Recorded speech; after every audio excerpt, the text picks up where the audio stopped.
Hello, I'm Dr. Pamela Ruegg. I hold the David J. Ellis Chair in Large Animal Clinical Sciences at Michigan State University. And today I'm going to be discussing key performance indicators for milking performance. This is a great subject, but it's a really large subject because it's talking about milking cows, which is one of the most important things we do on our farms. Our goals to ensure that we have excellent milking performance are very simple.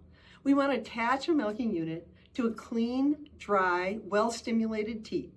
We want to have excellent initial and continuing milk letdown. We want to avoid over-milking, and then we want to ensure effective post-milking teat dipping. And to do that, there's really 6 important things that we need to focus on, and I'm going to talk about the why and the key performance indicators that we can assess to make sure we're achieving that.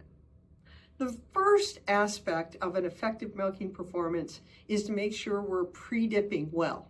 Why do we want to make sure we've got an effective pre-dipping protocol in place? Well, that's because bacteria cause mastitis and bacteria contaminate bulk milk.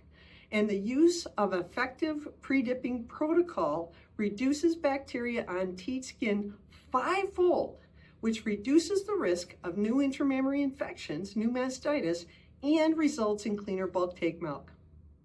Our key performance indicator that we can assess to make sure we're doing this well is to visually look at those teats at the end of milking and ensure that basically 100% of the teats have full coverage of the teats with the teat dip.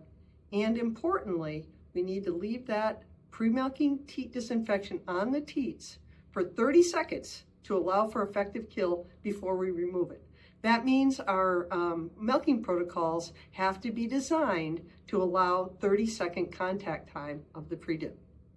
The second aspect of an effective milking routine is to make sure we're forestripping and doing it well. And I know that some of you out there are not doing this practice, and you should be. Forestripping is actually required as part of the pasteurized milk ordinance in the United States, which requires us to remove the first streams of milk and visually assess if it's normal. So it's required, we should be doing it. But secondly, there's 2 other reasons we really need to be doing it. One is it's the only method we have to actually find mild clinical mastitis.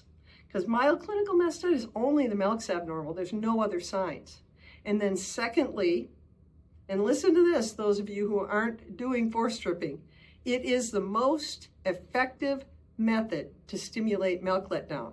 And if we don't effectively stimulate milk letdown, we'll get a number of animals with bimodal milk flow, and you'll be leaving milk and dollars in the udder. What's our key performance indicator for that? We want to visually assess that the milking technician is removing and observing 3 streams of milk per teat. Now, the third aspect of an effective milking routine is to make sure we're adequately drying the teats. The why for this is simple. We need to reduce the risk of bacteria entering the teat end, and we need to remove those pre-dips that we've put on to make sure that we don't contaminate the bulk milk. Simple key performance indicator for this, we want 1 dry towel per teat, and visually all the teat ends, not just the barrels, should be sparkling clean and free of any debris. And we can do that by simply counting the number of teats that look like that before we attach the unit. The fourth aspect of an effective milking routine is to make sure we're attaching the milking units at the right time. Why do we want to do that? We want to do that because we want to coordinate the attachment of those milking liners with the maximum milk letdown.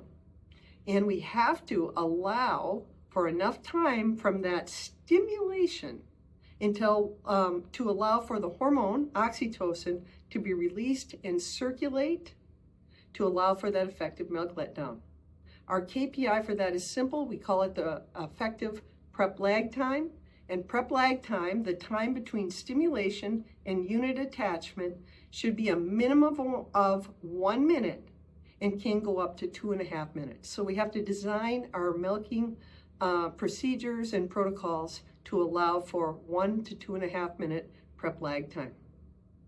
The next aspect of an effective milking routine is to make sure we're removing the milking unit at the right time. And we want to do that to avoid over milking, which can result in teat end damage. Now, this is a little bit harder one for a key performance indicator because really you need to work with your milking machine people to make sure you've got the right detacher settings. And the key on this is don't be milking those cows until there's no milk left in the udder. In general, the key performance indicator for when to remove that unit is you want to milk no more than about 3 to 7 minutes. And within that range, that's going to depend on milk production. So be working with your milking machine technicians to make sure you've got your detacher settings set up right, and make sure you're not leaving those units milking on the cows too long. The final aspect of an effective milking routine is to have the best possible post-milking teat disinfection. I cannot overemphasize how important this is. If there's one thing that has to be done right for every teat on every cow at the end of every milking, it's to effectively cover those teats with a good commercial post-milking teat dip. The why for that's simple. It's the most effective way we can reduce transmission of contagious pathogens and reduce the amount of mastitis we have in the herd. What's our KPI for that? Again, it's based on visual assessments.